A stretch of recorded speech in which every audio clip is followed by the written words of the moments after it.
তো আসলে জামাতের উৎপত্তি কোন জায়গা থেকে, জামাত কি উদ্দেশ্য নিয়ে শুরু হয়েছিল, আমাদের মুক্তিযুদ্ধের সময় কি ভূমিকা রেখেছিল, এবং শোনা কথা না, শোনা কথার কথা বলছি না, আমাদের মুক্তিযুদ্ধের সময় তার অবস্থানটা কি ছিল, সে কি জিনিস নিয়ে দীর্ঘদিন ধরে ফাইট করেছে, মুক্তিযুদ্ধ হওয়ার পরও তার কি অবস্থান ছিল, প্রত্যেকটা জিনিস যদি আসলে আপনি যাচাই করে আসেন, আমি যদি সরাসরি আমার দেশের কথা বলি এবং আমি জামাতের অবস্থান দেখি, সেই জায়গায় শুরু থেকেই তারা হচ্ছে আমাদের প্রাইমারি শত্রু।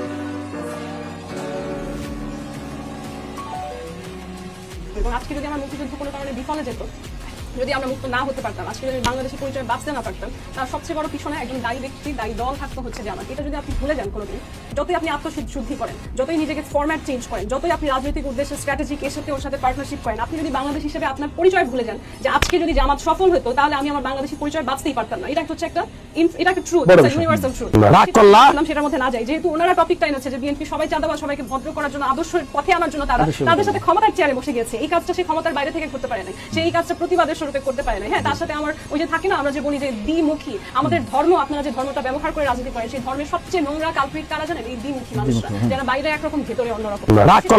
মানুষ যেরকম সেরকম হতে হবে। আপনি প্রতিবাদের ভাষা প্রতিবাদ করতে চান, করবেন। আবার কেন আপনাকে চাঁদাবাজের সাথে হাত মিলায় একসাথে বিরিয়ানি খেতে হবে? ভাই, ইফ ইউ রিয়েলি বিলিভ যে তারা চাঁদাবাজ, তাহলে তাদের সাথে তাদেরকে শুদ্ধ করার জন্য একসাথে ভালো সাজা। আপনি নিজেই উদাহরণ দিলেন, প্রাইম মিনিস্টারের সান্নিধ্য পাওয়ার চেষ্টা করছেন, তাহলে আপনি যাকে খারাপ চাঁদাবাজ মনে করেন তার সান্নিধ্য পাওয়ার আপনার যে মানে ক্ষতিকর দিকগুলো বোঝানো যাবে না, এটা একটা ফালতু এক্সকিউজ। হ্যাঁ, কারণ আপনি নিজে একজন সাংবাদিক, আপনিও জানেন যে কথা বলবে এভিডেন্স, কথা বলবে রিসার্চ। এখন ওনারা কি জামাতের আমির কি তাহলে স্পাই? মানে জিনিসটা খুবই হাস্যকর। এই ধরনের কথা বললে আসলে আমিরেরও অপমান হয়। হ্যাঁ, এবং যেখানে আমির নিজেই হচ্ছে ওনার দলের কথা উনি বলেছে, তিনি নিজেই যে আত্মশুদ্ধির কথাটা বলেন যে তারা সেই আগে জামাত এখন আর নাই, এই জিনিসটা যে বারবার তারা ফোকাসে আনেন, কি কারণে আনেন? এটাই তো বোঝাতে যে আমরা নিজেদেরকে শুদ্ধিকরণ করছি।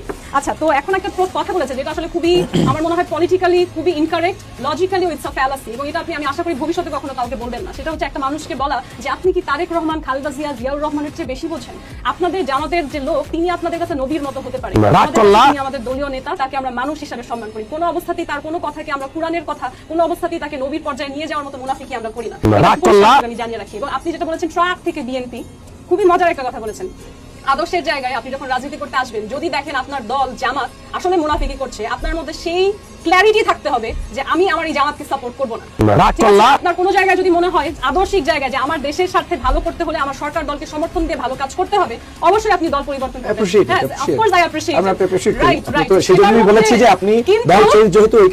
আমি একটা দল জয়েন করেছি তাই বলে আমি এটা ভুলে যাব যে আমার দলের ইতিহাস হচ্ছে আমার বাংলাদেশ প্রতিষ্ঠার বিরুদ্ধে।